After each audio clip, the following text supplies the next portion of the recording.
Tai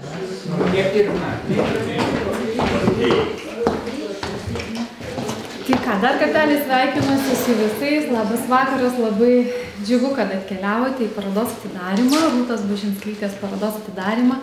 Aš Kauno menininkų namų vardu Rūta tave sveikinu, jau antrą kartą sveikinu, kad pas mus tu eksponuoji savo darbus. Akvarelė tiesiog man pats priimtiniausias tapybos būdas, kadangi leidžia išreikšti save, nes ji yra labai trapi, labai momentinė.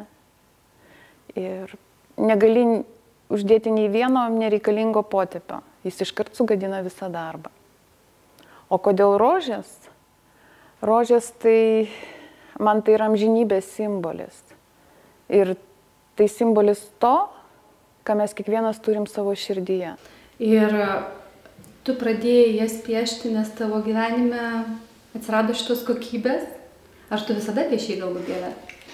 Gėlės aš visada labai mėgstu, o rožė man kažkada buvo, dar tai senais laikais, kai studijavau Dailės akademijoje, man visą laiką atrodė, vat rožė akvarelėje, tai yra toks nesuderinamas dalykas, kaip jie techniškai pateikti, kad nebūtų jinai tokia banali, kaip.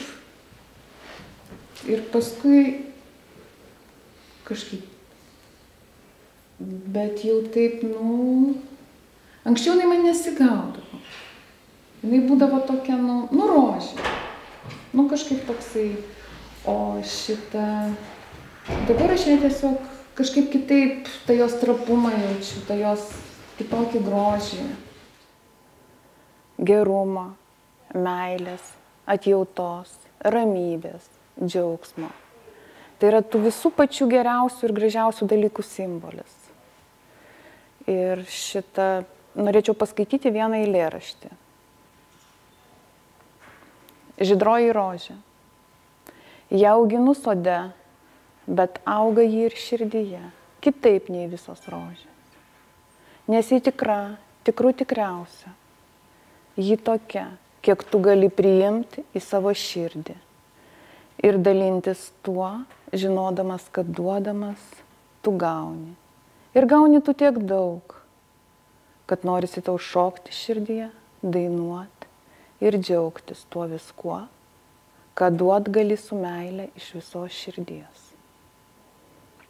Tai vat ši paroda, ji tiesiog yra dalinimasis tuo momentu, to rožės simboliu, kurį sugebėjau sugauti, tiek, kiek man pasisekė. Ir iš tikrųjų noriu pasidalinti iš visos širdies.